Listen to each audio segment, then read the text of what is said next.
આયુષ અને દીક્ષાએ ચિત્રો દોર્યા. આયુષે તેનું ચિત્ર 60 સેન્ટીમીટર લંબાઈ અને 20 સેન્ટીમીટર પહોળાઈ વાળા કાગળ પર દોર્યું, તો દીક્ષાએ તેનું ચિત્ર 40 સેન્ટીમીટર લંબાઈ અને 35 સેન્ટીમીટર પહોળાઈ વાળા કાગળ પર દોર્યું. આ બંને ચિત્રો અલગ અલગ ફ્રેમમાં મઢવાના છે અને લેમિનેશન કરવાનું છે. જો ફ્રેમ કરવાનો ખર્ચ 3 રૂપિયા પ્રતિ સેન્ટીમીટર હોય તો કોને વધુ ખર્ચ થાય? જો લેમિનેશનનો ખર્ચ 2 રૂપિયા પ્રતિ ચોરસ સેન્ટીમીટર હોય તો કોને વધુ ખર્ચ થાય? ફ્રેમ કરવાનો ખર્ચ શોધવા માટે આપણે પરિમિતિ શોધવી પડે અને પછી તેને ફ્રેમ કરવાના દર વડે ગુણવું પડે. લેમિનેશનનો ખર્ચ શોધવા માટે આપણે ક્ષેત્રફળ શોધવું પડે અને પછી તેને લેમિનેશન કરવાના દર વડે ગુણવું પડે.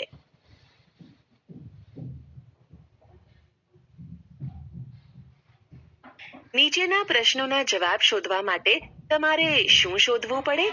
પરિમિતિ કે ક્ષેત્રફળ? એ. વર્ગમાંનું કાળું પાટિયું કેટલી જગ્યા રોકે છે? 2. ફૂલોના લંબચોરસ ક્યારાને ફરતેથી બંધ કરવા માટે કેટલી લંબાઈનો તાર જોઈશે? 3. એક ત્રિકોણાકાર બાગને ફરતે 2 વાર આંટા મારવાથી તમે કેટલું અંતર કાપશો? 4. એક લંબચોરસ તરણકુંડને ઢાંકવા માટે તમારે કેટલી પ્લાસ્ટિકની શીટ જોઈશે? શું તમને યાદ છે? નિયમિત બહુકોણની પરિમિતિ બરાબર બાજુની સંખ્યા ગુણ્યા એક બાજુની લંબાઈ. ચોરસની પરિમિતિ બરાબર 4 ગુણ્યા બાજુની લંબાઈ. લંબચોરસની પરિમિતિ બરાબર 2 ગુણ્યા L વત્તા B. લંબચોરસનું ક્ષેત્રફળ બરાબર L ગુણ્યા B. ચોરસનું ક્ષેત્રફળ બરાબર બાજુ ગુણ્યા બાજુ.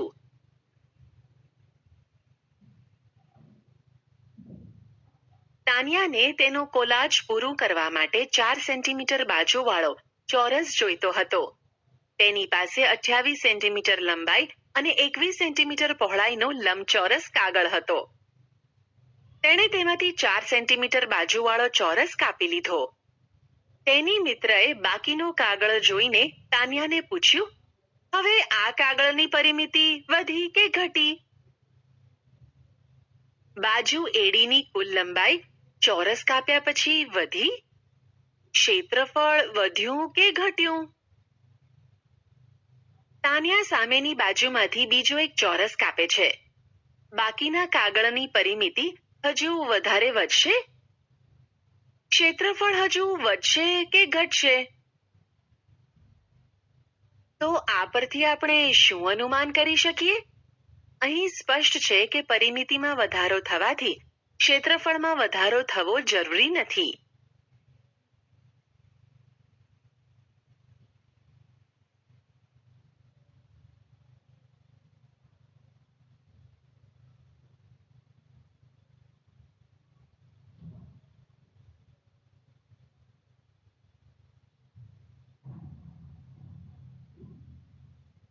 ઉદાહરણ: 10 મીટર ગુણ્યા 10 મીટરના માપવાળી દિવાલમાં 3 મીટર ગુણ્યા 2 મીટર માપનું એક બારણું છે. એક ચોરસ મીટરના 2.5 રૂપિયા પ્રમાણે દિવાલને રંગવાનો ખર્ચ શોધો. ઉકેલ: બારણાના ક્ષેત્રફળને બાદ કરતા બાકીની દિવાલને રંગ કરવાનો છે. બારણાનું ક્ષેત્રફળ બરાબર L ગુણ્યા B બરાબર 3 ગુણ્યા 2 ચોરસ મીટર બરાબર 6 ચોરસ મીટર. બારણા સહિત દિવાલ ક્ષેત્રફળ બરાબર બાજુ ગુણ્યા બાજુ બરાબર 10 ગુણ્યા 10 ચોરસ મીટર બરાબર 100 ચોરસ મીટર. માટે બારણા સિવાયની દિવાલનું ક્ષેત્રફળ બરાબર 100 બાદ 6 ચોરસ મીટર બરાબર 94 ચોરસ મીટર. માટે દિવાલને રંગ કરવાનો મજૂરી ખર્ચ બરાબર 2.5 ગુણ્યા 94 બરાબર 235 રૂપિયા.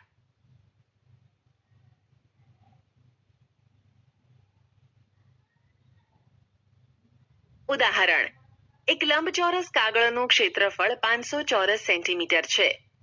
જો તેની લંબાઈ 25 સેન્ટીમીટર હોય તો તેની પહોળાઈ કેટલી હશે?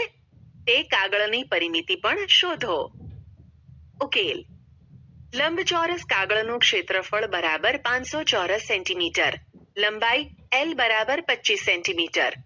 લંબચોરસનું ક્ષેત્રફળ બરાબર L ગુણ્યા B, જ્યાં બી બરાબર કાગળની પહોળાઈ. આથી પહોળાઈ બી બરાબર ક્ષેત્રફળ અપોન એલ બરાબર 500/25 બરાબર 20 સેન્ટીમીટર. કાગળની પરિમિતિ બરાબર 2 × L + B = 2 × 25 + 20 = 90 સેન્ટીમીટર. આથી લંબચોરસ કાગળની પહોળાઈ 20 સેન્ટીમીટર અને તેની પરિમિતિ 90 સેન્ટીમીટર છે.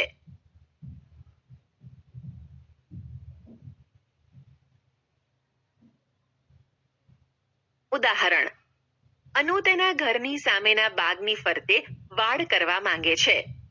તેની 3 બાજુઓની લંબાઈ 20 મીટર, 12 મીટર અને 12 મીટર છે. મીટરના 150 રૂપિયા પ્રમાણે વાડ કરવાનો ખર્ચ શોધો.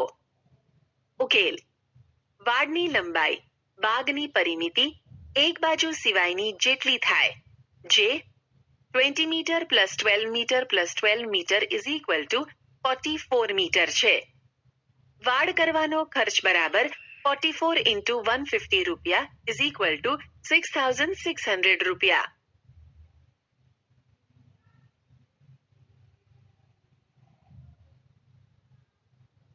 ઉદાહરણ: એક તાર 10 સેન્ટીમીટર બાજુવાળા ચોરસ આકારમાં વાળેલો છે. જો તેને ખોલીને ફરીથી 12 સેન્ટીમીટર લંબાઈવાળા લંબચોરસ આકારમાં વાળવામાં આવે તો તે લંબચોરસની પહોળાઈ કેટલી થશે? ચોરસ અને લંબચોરસમાંથી કોનું ક્ષેત્રફળ વધુ થશે? ઉકેલ: ચોરસની બાજુ = 10 સેન્ટીમીટર. તારની લંબાઈ = ચોરસની પરિમિતિ = 4 × 10 = 40 સેન્ટીમીટર. લંબચોરસની લંબાઈ L = 12 સેન્ટીમીટર. ધારો કે લંબચોરસની પહોળાઈ B છે. લંબચોરસની પરિમિતિ = તારની લંબાઈ = 40 સેન્ટીમીટર. લંબચોરસની પરિમિતિ = 2 × L + B. આથી 40 = 2 × 12 + B. 40/2 = 12 + B. આથી B = 20 - 12 = 8 સેન્ટીમીટર. લંબચોરસની પહોળાઈ = 8 સેન્ટીમીટર. ચોરસનું ક્ષેત્રફળ = બાજુ સ્ક્વેર = 10 સેન્ટીમીટર × 10 સેન્ટીમીટર = 100 ચોરસ સેન્ટીમીટર. લંબચોરસનું ક્ષેત્રફળ L × B = 12 સેન્ટીમીટર × 8 સેન્ટીમીટર = 96 ચોરસ સેન્ટીમીટર. આમ ચોરસ અને લંબચોરસની પરિમિતિ સમાન હોવા છતાં ચોરસનું ક્ષેત્રફળ વધુ છે.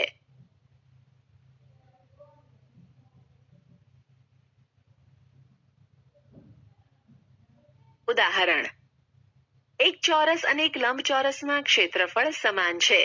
જો ચોરસની બાજુ 40 સેન્ટીમીટર હોય અને લંબચોરસની પહોળાઈ 25 સેન્ટીમીટર હોય તો લંબચોરસની લંબાઈ શોધો. લંબચોરસની પરિમિતિ પણ શોધો. ઉકેલ: ચોરસનું ક્ષેત્રફળ = બાજુ સ્ક્વેર = 40 સેન્ટીમીટર × 40 સેન્ટીમીટર = 1600 ચોરસ સેન્ટીમીટર. આપણને આપેલું છે કે લંબચોરસનું ક્ષેત્રફળ = ચોરસનું ક્ષેત્રફળ. લંબચોરસનું ક્ષેત્રફળ = 1600 ચોરસ સેન્ટીમીટર. લંબચોરસની પહોળાઈ = 25 સેન્ટીમીટર. લંબચોરસનું ક્ષેત્રફળ L × B માટે 1600 L × 25 માટે 1600/25 L માટે L = 64 સેન્ટીમીટર.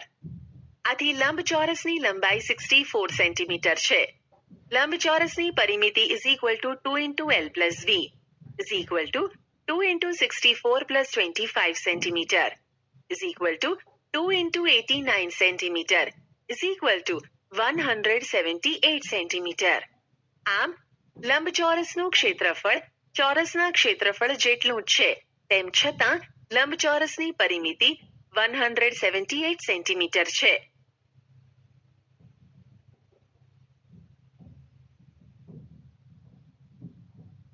ઉદાહરણ: જમીનના લંબચોરસ ભાગની લંબાઈ અને પહોળાઈ અનુક્રમે 500 મીટર અને 300 મીટર છે. 1. તેનું ક્ષેત્રફળ શોધો. 2. એક ચોરસ મીટર જમીનની કિંમત રૂપિયા 10,000 હોય તો તેની કિંમત શોધો.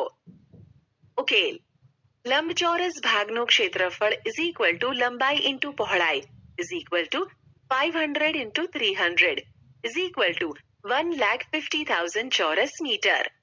1 ચોરસ મીટરના 10,000 રૂપિયા તો 1,50,000 ચોરસ મીટરના કેટલા રૂપિયા?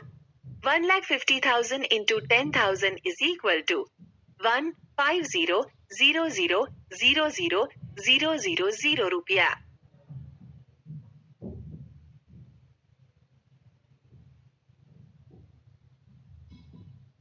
ઉદાહરણ જેનું ક્ષેત્રફળ 440 ચોરસ મીટર છે અને લંબાઈ 22 મીટર છે તેવા જમીનના લંબચોરસ પ્લોટની પહોળાઈ શોધો.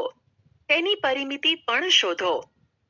ઉકેલ લંબચોરસ પ્લોટનું ક્ષેત્રફળ ઇઝ ઇક્વલ ટુ લંબાઈ ઇન્ટુ પહોળાઈ માટે 440 ઇઝ ઇક્વલ ટુ 22 ઇન્ટુ પહોળાઈ માટે પહોળાઈ ઇઝ ઇક્વલ ટુ 440 upon 22 માટે પહોળાઈ ઇઝ ઇક્વલ ટુ 20 મીટર. લંબચોરસની પરિમિતિ is equal to 2 into L plus B is equal to 2 into 22 plus 20 is equal to 2 into 42 is equal to 84 metre.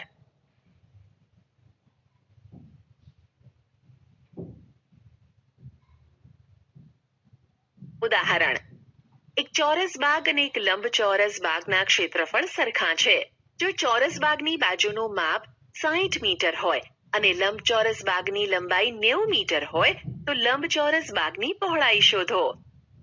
ઉકેલ ચોરસ બાગનું ક્ષેત્રફળ ઇઝ ઇક્વલ ટુ લંબાઈ into લંબાઈ is equal two 60 into 60 is equal to 3,600 ચોરસ metre.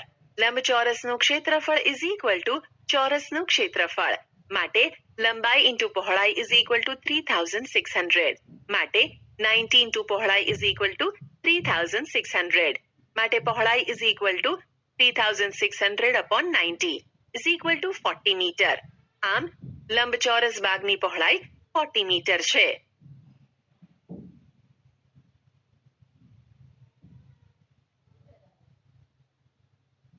ઉદાહરણ એક દિવાલમાં 2 metre લંબાઈ અને 1 મીટર પહોળાઈનું બારણું બેસાડેલું છે. દિવાલની લંબાઈ 4.5 મીટર અને પહોળાઈ 3.6 મીટર છે. જો દિવાલને ધોળવાનો દર પ્રતિ ચોરસ મીટરના ₹20 હોય તો દિવાલને ધોળવાનો ખર્ચ શોધો. ઉકેલ દિવાલનું ક્ષેત્રફળ ઇઝ ઇક્વલ ટુ લંબાઈ ઇન્ટુ પહોળાઈ is equal two 4.5 into 3.6 is equal two 16.20 ચોરસ મીટર.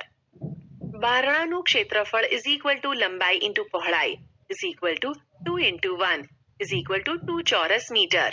બારણા સિવાયની દિવાલનું ક્ષેત્રફળ ઇઝ ઇક્વલ ટુ દિવાલનું ક્ષેત્રફળ માઇનસ બારણાનું ક્ષેત્રફળ is equal two 16.20 minus 2 is equal two 14.20 ચોરસ મીટર. 1 ચોરસ મીટર દિવાલને ધોળવાનો ખર્ચ 20 રૂપિયા હોય તો 14.20 ચોરસ મીટર દિવાલને ધોળવાનો ખર્ચ કેટલા રૂપિયા થાય? માટે 14.20 into 20 is equal to 284 રૂપિયા.